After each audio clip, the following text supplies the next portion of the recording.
Hello everyone, my name is doctor Lalit. I welcome you all in the text super coaching. Exam हमारा 26 को आ गया है। दो shift में एग्जाम होना है लाइफ साइंस के बच्चों का, या बाकी और जो हमारा सीएसआईआर नेट का एग्जाम देने जा रहे हैं बाकी और स्ट्रीम में, चाहे फिजिकल साइंस हो, केमिकल साइंस हो। एक बहुत बड़ी जो हमारे सामने एक एंजाइटी का कारण बनता है, एग्जाम हॉल में अपने आप को काम कैसे रखें, एग्जाम हॉल में टाइम का सदुपयोग कैसे करें, ठीक है ना, और एग्जाम हॉल में आप नेगेटिव मार्किंग को कैसे अवॉइड करें। इन तीनों चीजों पर मैं बहुत ही क्विक सा एक डिस्कशन रखूंगा आप लोगों के सामने। पहला क्या, सबसे पहला पॉइंट हमारा रहेगा आज के सेशन में कि हम लोग टाइम का सदुपयोग, टाइम मैनेजमेंट कैसे करें। दूसरा, हम नेगेटिव मार्किंग को कैसे अवॉइड करें, नेगेटिव मार्किंग से कैसे बचें, और तीसरा, हम खुद को काम कैसे रखें, खुद को शांत कैसे रखें एग्जाम में। इन्हीं तीनों चीजों पर मैं आप लोगों से बात करने वाला हूं। सबसे पहले, जिन लोगों ने अभी तक हमारा यूट्यूब चैनल को सब्सक्राइब नहीं किया, सब्सक्राइब कर लीजिएगा। मैं आपको फ्री क्लास देता हूं सीएसआई नेट के लिए यूट्यूब पर, मंडे टू फ्राइडे शाम को 5 बजे और 6:30 बजे मैं आपको मिलता हूं टेक्स्ट बुक ऐप पर। सभी लोग वीडियो को लाइक करेंगे, कमेंट जरूर कर देना अगर किसी की कोई स्पेसिफिक क्वेरी हो कि सर मेरे को यहां सबसे ज्यादा प्रॉब्लम आती है जब मैं एग्जाम सेंटर में जाता हूं। तो हो सकता है कि जल्दी आप कमेंट करोगे तो एग्जाम से पहले मैं कमेंट को रीड करके एक प्रॉपर गाइडेंस आप लोगों को प्रोवाइड करा दूं। ठीक है, चलिए तो स्टार्ट कर लेते हैं। सबसे पहले बात करते हैं हम लोग टाइम मैनेजमेंट की। ठीक है ना, हम टाइम को कैसे मैनेज करेंगे। देखो बच्चों, अगर हम लोग पूरा एक स्ट्रेटेजिकली और स्टैटिस्टिकली टाइम को मैनेज करने की बात करें तो पेपर में हमें मिलते हैं 180 मिनट। देखो ध्यान से सुनिएगा, बहुत काम आएगी आप लोगों के एग्जाम में, क्योंकि आधे बच्चों को तो ऐसा लगता है कि पूरा पेपर ही हम लोग नहीं पढ़ पाए। बहुत बच्चों को ये शिकायत रहती है कि सर हमने तो पूरा पेपर ही नहीं पढ़ा, क्योंकि आपने टाइम को सही से मैनेज नहीं किया। तो सही से मैनेज कैसे करना। 180 मिनट है हमारे पास। लाइफ साइंस में 3 सेक्शन है, सेक्शन ए है हमारा, सेक्शन बी है हमारा, सेक्शन सी है हमारा। अगर हम प्रोपोर्शनल मार्क्स की बात करें तो 50% मार्क्स हमारा ये कैरी करता है, 35% मार्क्स हमारा ये कैरी करता है ओवरऑल मार्क्स का, और 15% मार्क्स हमारा ये कैरी करता है। तो जब सेक्शन सी हमारा 50% नंबर हमें दे रहा है, यानी कि अगर हम लोग बात करें हमें मैक्सिमम जो अटेम्प्ट करना है वो 200 नंबर का करना है। हालांकि पेपर जो है वो 445 मार्क्स का होगा, मैक्सिममली आपको 200 नंबर का अटेम्प्ट करना है। आप 120 के अबव नंबर ले आते हो तो जनरली आप किसी भी कैटेगरी में क्रैक कर जाते हो। टाइम मैनेजमेंट की बात करें इस 200 के हिसाब से, यानी कि 100 नंबर आपका दे जा रहा है आपको सेक्शन सी। ठीक है, आपको हमारा जो सेक्शन है 70 नंबर आपका देके जा रहा है आपको सेक्शन बी, और 30 नंबर आपको देके जा रहा है आपका सेक्शन सी। क्यों ना इसी टाइम को भी इसी हिसाब से डिवाइड करें। अब ऐसा ना हो कि सेक्शन ई ए आपको दे रहा है 30 नंबर, ठीक है ना, सॉरी 30 नंबर आपको दे रहा है, 15% उसकी वैल्यू है, आप उसमें 50% टाइम वेस्ट कर रहे हैं। ये बहुत जरूरी है। तो कैसे टाइम मैनेज कर सकता है। देखो एक एक्सपीरियंस के साथ ही मैं ये बात आप लोगों को बता रहा हूं है कि जो बच्चे लाइफ साइंस के हैं वो इधर पार्ट ए या पार्ट सी से स्टार्ट करें अपने सेक्शन को अटेम्प्ट करना। पार्ट ए को बात के लिए छोड़े, और सबसे सही मैं आपको एक एडवाइस अगर दूं तो आप शुरू करिए पार्ट सी से। बहुत सारे बच्चे बोलेंगे सर यही तो सबसे टफ पार्ट है, इससे स्टार्ट करेंगे तो वैसे एंजाइटी लेवल आ जाएगा। यही है जो डिसाइड करेगा आप क्रैक करोगे या नहीं करोगे, ये मेन डिसाइडिंग फैक्टर है। तो अगर आप सेक्शन सी को पहले लेकर चलते हैं और हम पॉजिटिव वे में सोचें, आप क्वेश्चन बना लेते हैं 18, 20, 22, 25 क्वेश्चन आप बना लेते हैं, तो एक पॉजिटिवनेस आपको देगा कि इतने क्वेश्चन बहुत सही हो गए हैं, तो बी में भी आपको एक पॉजिटिव एनर्जी मिलेगी और ए में भी। चलिए आप बी से स्टार्ट कर लीजिए, पर कम से कम इन दोनों में से किसी एक सेक्शन से स्टार्ट करिएगा। मैं एग्जांपल लेके चल रहा हूं कि आपने सेक्शन सी से स्टार्ट किया। जब आपने सेक्शन सी से स्टार्ट किया तब उस केस में आपने इसको देना है 50% टाइम। 180 मिनट का 50% टाइम होता है 90 मिनट। तो 90 मिनट से लेकर 100 मिनट आप इसको दे सकते हो। आपने केवल यहां पर 25 क्वेश्चन सॉल्व करने हैं, 25 क्वेश्चन सॉल्व करने हैं आउट ऑफ 75। 50 क्वेश्चन आपको छोड़ने हैं। तो ये बहुत बड़ा डिसाइडिंग फैक्टर होगा कि जो क्वेश्चन आपने सॉल्व करने हैं मेजर उन्हीं को आप रीड करें। बाकी क्वेश्चंस को 5 सेकंड 10 सेकंड में आपको आइडिया लग जाएगा, कि ये क्वेश्चन मैं सॉल्व कर पाऊंगा या नहीं। अब देखो कुछ क्वेश्चन तो ऐसे होंगे हमारे जिनको आप बिल्कुल भी नहीं जानते होंगे। जब आप उन क्वेश्चन को बिल्कुल भी नहीं जानते हैं तो उस पर टाइम वेस्ट क्यों करना। मान लीजिए मैंने सपोज फॉर एग्जांपल मैंने जेनेटिक्स नहीं पढ़ी सपोज, तो मैं जेनेटिक्स के क्वेश्चन सॉल्व क्यों करूं, मैं रीड ही क्यों करूं उन क्वेश्चंस को जब मुझे पता है कि मैं वो क्वेश्चन सॉल्व नहीं कर पाऊंगा। या मैंने इकोलॉजी नहीं पढ़ी, जब मैंने नहीं पढ़ी तो मैं सॉल्व ही क्यों कर पाऊं, क्यों करूं उनको, क्यों टाइम मैं उसमें दूं। अनटिल अनलेस बाद में जब नहीं बनेंगे हमारे उतने अप्रोप्रिएट नंबर में, तब हम उन क्वेश्चन की तरफ जा सकते हैं। तो आप क्वेश्चन पे जाओगे, क्वेश्चन को रीड करोगे, पता लग जाएगा सॉल्व कर पाओगे या नहीं कर पाओगे। अगर लगा कि हाँ सॉल्व हो जाएगा और बड़ा कॉन्फिडेंस से सॉल्व होगा, तुरंत इमीडिएटली सॉल्व करिए, नेक्स्ट क्वेश्चन पे मूव कर जाइए। दूसरी सिचुएशन ये आ सकती है हमारे सामने कि क्वेश्चन रीड करने के बाद आपको लग रहा है कि मैं कर लूंगा, लेकिन जब आप ऑप्शंस पे जा रहे हैं तो ऑप्शन आपको कंफ्यूज कर दे रहे हैं, यानी कि कंफ्यूजन हो गई तो हो गई। अभी आप उस क्वेश्चन को मार्क करके छोड़ दीजिएगा, क्योंकि अभी आपको उसमें कंफ्यूजन हो गई है। आप उसमें जितना भी टाइम दोगे वो कंफ्यूजन शायद दूर हो, तो बेस्ट ये है कि उसको फिलहाल के लिए छोड़कर आगे की तरफ बढ़ जाइए आप, ठीक है, उसको मार्क कर दीजिएगा। तीसरा एक क्वेश्चन ऐसा मिलेगा जिसके बारे में आप जानते ही नहीं हो, तुरंत स्किप करिए उसको पढ़ना ही नहीं है पूरा, इसके बारे में इंफॉर्मेशन ही नहीं है, पढ़ना ही नहीं है, ठीक है ना। तो इस तरीके से करते करते आप जो है 70 नंबर क्वेश्चन से 145 नंबर क्वेश्चन तक पहुंचेंगे। 75 पूरे क्वेश्चंस होंगे। एक तो आपने एंड तक के क्वेश्चन रीड कर लिए, अभी हालांकि हमारा सेक्शन बी और ए बचा हुआ है, पर आपने रीड तो कर लिए ना। और ध्यान रखेंगे इसको 90 से 100 मिनट देंगे। इस मिनट टाइम में अगर आपके 20 और 25 के बीच क्वेश्चन सही सोल्व हो जाते हैं इस टाइम पीरियड में तो बहुत बढ़िया।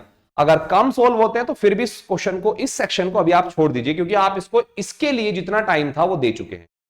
फिर आप आइए सेक्शन बी पर, ठीक है ना। सेक्शन बी आपको 70 मार्क्स देगा, 35 आपको परसेंटेज उसका है पूरे ओवरऑल वेटेज का। तो उस केस में आप जो है, आप इसको 100 मिनट दे रहे हैं 50%, आप इसको 35% जो है वो टाइम दीजिए, यानी कि ऑन एन एवरेज मान के चलिएगा आप इसको 30 मिनट से लेकर 40 मिनट तक दे दीजिए बच्चों, ठीक है ना। मतलब इसी के बीच रेंज रहनी चाहिए हमारी।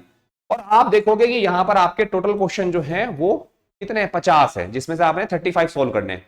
सेम स्ट्रेटेजी यहां अप्लाई करिएगा, जो आता है सोल्व करिएगा। अब यहां पर जो क्वेश्चंस हमारे होंगे वो क्वेश्चंस डायरेक्ट होंगे, या तो आता है या नहीं आता है। एक दो क्वेश्चन ही ऐसा होगा जो थोड़ा सा कंसेप्चुअल वो वहां पूछ लेगा जिसमें टाइम लग सकता है। अदरवाइज हर एक क्वेश्चन आपसे यहां 1 से 2 मिनट लेगा, उसमें सोल्व हो जाएगा। आपने टोटल सोल्व करने हैं कितने क्वेश्चन, 35 क्वेश्चन आप लोगों ने जो है यहां पर टोटल सोल्व करने हैं, ठीक है ना। तो 35 क्वेश्चन को ऑन एन एवरेज हर एक क्वेश्चन को अगर आप रीड भी करते हैं तो आप मान के चलिए कि 1 मिनट में आप ऑन एन एवरेज क्वेश्चन को सोल्व कर लोगे। कुछ क्वेश्चन ऐसे होंगे जिसपे 2 मिनट लग सकता है, तो मान के चलिएगा 35 से 40 मिनट इनफ है।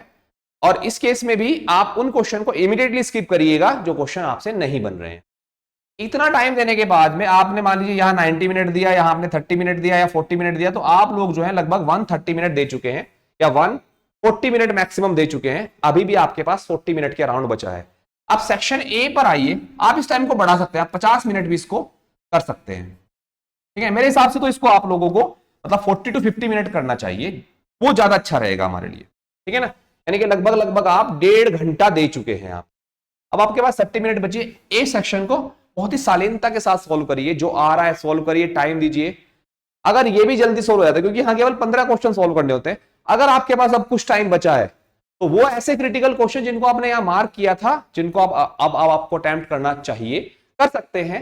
लेकिन गलती मत करिएगा जल्दीबाजी में, ये नहीं कि एंड में आके जय माता दी कर दिया है ना, वो नहीं करना आप कि चलो ठीक है जाते जाते इसको टिक कर ही देते हैं, बस वही है, वही लालच है। आप एंड में जाते जाते टिक कर देना, वही बहुत बड़ी गड़बड़ कर देगा। वो दूसरी गड़बड़ क्या करेगा, टाइम मैनेजमेंट हमारा हो गया, नेगेटिव मार्किंग, ठीक है ना। तो नेगेटिव मार्किंग को कैसे हम लोग जो है टैकल करें, उसका सिंपल फंडा यही है कि भैया अगर क्वेश्चन में हमें 1% भी कंफ्यूजन है ना, उसको लेफ्ट कर दो, तो छोड़ना नहीं है। किस्मत के भरोसे बहुत रह लिए, मेहनत के भरोसे रहो। किस्मत के भरोसे कि नहीं इसका ये हो सकता है तो वो होगा नहीं।